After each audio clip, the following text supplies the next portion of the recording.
ప్రభుత్వం లక్ష్యం ఒకటే, పెద్ద ఎత్తున ఉద్యోగాలు ఉపాధి కల్పిస్తాం. అందుకే మన ఐటీఐల్ని బలోపేతం చేస్తున్నాం, ఇండస్ట్రీ కనెక్ట్ తీసుకొస్తున్నాం. వేదికమైన సుజలాన్ సంస్థ కూడా దగ్గరకు వచ్చి మన ఐటీఐస్ ని బలోపేతం చేస్తున్నారు. రాబోయే రోజు వాళ్ళకి ఫ్యాక్టరీ కూడా ఇక్కడ ఆల్రెడీ కట్టారు. అనంతపూర్ జిల్లాలో 1200 మందికి వాళ్ళు ఉద్యోగాలు కల్పిస్తున్నారు. ఇంకా పెద్ద ఎత్తున ఉద్యోగాలు కల్పించాలంటే నిరుద్యోగ యువకులకి మంచి స్కిల్ అందజేయండి, వాళ్ళకి ఉద్యోగాలు కల్పించే బాధ్యత మేము తీసుకుంటామని వాళ్ళు చెప్తాం జరిగింది. సో యువకులు కూడా పిలిపిస్తున్నా, ఉద్యోగాల కల్పన ప్రభుత్వం బాధ్యత. ఆ బాధ్యతని మేమందరం స్వీకరించాం. కానీ ఒక పట్టుదలతో, ఒక క్రమశిక్షణతో పనిచేయాల్సిన బాధ్యత యువత పైన కూడా ఉందని ఈ సభాముఖంగా తెలియజేస్తున్నా.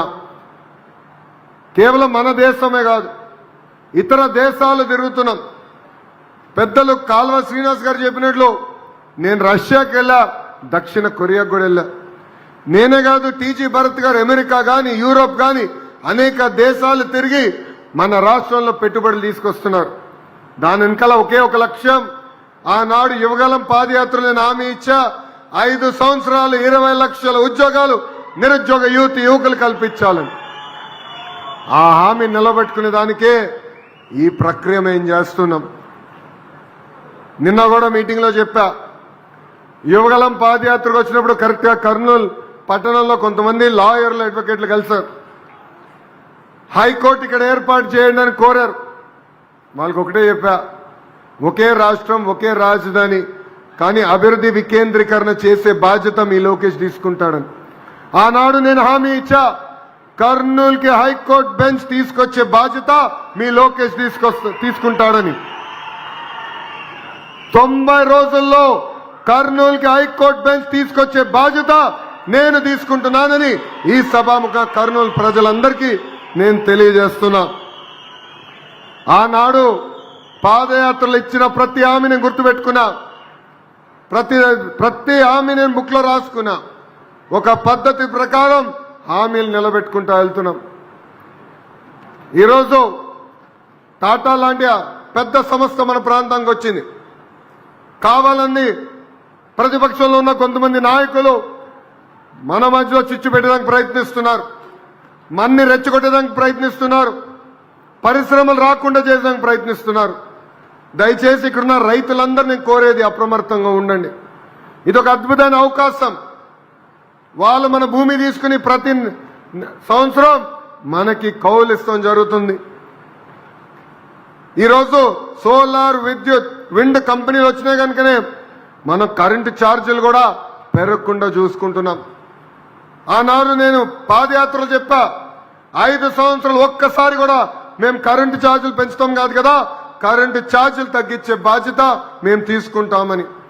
ఈరోజు నేను చెప్తున్నా, కూటమి ప్రభుత్వ అధికారంలోకి వచ్చిన తర్వాత ప్రతి యూనిట్కి 13 పైసలు కరెంటు ఛార్జీలు తగ్గించిన ఘనత మా ప్రభుత్వాన్ని, మన ప్రభుత్వాన్ని. అందుకే ఇలాంటి ప్రాజెక్టులను ఆశీర్వదించండి, దీవించండి. ఒక పట్టుదలతో పనిచేయాల ఆలోచనతో మీ ముందర మేమందరం నిలబడుతున్నాం. నా లక్ష్యం ఒకటే, అన్ని రంగాల్లో ఆంధ్ర రాష్ట్రం నంబర్ 1 ఉండాలని. ఈరోజు ఈ మీటింగ్ వస్తున్నప్పుడు పెద్దల్ని కలిసా, ఒక 10 నిమిషాలు వాళ్ళకి చెప్పా, ఈ రెన్యూబుల్ ఎనర్జీ ఎడిషన్లో ఆంధ్ర రాష్ట్రం 4వ స్థానంలో ఉంది. మొదటి స్థానంలో గుజరాత్, 2వ స్థానంలో రాజస్థాన్, 3వ స్థానంలో మహారాష్ట్ర, దాని తర్వాత ఆంధ్ర రాష్ట్రం ఉంది. నేను చెప్పా, ఇది నాకు సంతృప్తిగా లేదు. 4800 మెగావాట్లు యాడ్ చేస్తా, నాకు సంతృప్తిగా లేదు. 15,000 మెగావాట్లు ప్రతి ఏడా యాడ్ చేసి నంబర్ 1 స్థానంలో తీసుకురాండి పెద్దలు కూడా చెప్తాం జరిగింది. విద్య, వైద్యం, ఉపాధి, పరిశ్రమలు, పెట్టుబడి అన్ని రంగాల్లో నంబర్ 1 ఉండాలనే లక్ష్యంతో మేమందరం పనిచేస్తున్నాం. ఎప్పుడు నేను హైదరాబాద్ చూసినా నాలో ఒక కసి. 62 సంవత్సరాలు కలిసికట్టుగా హైదరాబాద్ మనం అభివృద్ధి చేశాం. ఒక్క క్షణంలో మెడబట్టి మనం బయటికి గెంటేశారు. రాజధాని ఎక్కడుండాలో కూడా చెప్పలేదు. మన సొంత కాళ్ళపైన మనం ప్రయాణం ప్రారంభించాం, కట్టుబట్టలతో మన ప్రయాణం ప్రారంభించాం. అదే నాలో కసి పెంచింది. ఒక్క హైదరాబాద్ కాదు కదా, ఆంధ్ర రాష్ట్రంలో అనేక పట్టణాలు అభివృద్ధి చేయాలి. హైదరాబాదే కాదు, భారతదేశంలో నంబర్ 1 సిటీగా మన ఆంధ్ర రాష్ట్రం అన్ని సిటీలను అభివృద్ధి చేయాలని. అందుకే విశాఖపట్నం కానివ్వండి, అమరావతి కానివ్వండి, ఇటు కర్నూలు కానివ్వండి, పరిశ్రమలు పెట్టుబడులు మేము తీసుకొస్తున్నాం. అందుకే రైతులందరినీ కోరుతున్నా, కలిసికట్టుగా రాండి. మన పిల్లల భవిష్యత్తు కోసం, పెద్ద ఎత్తున ఉద్యోగాలు ఉపాధి కల్పించడం కోసం ఈ ప్రయాణం ప్రభుత్వం చేస్తుందని ఈ సభాముఖంగా తెలియజేసుకుంటూ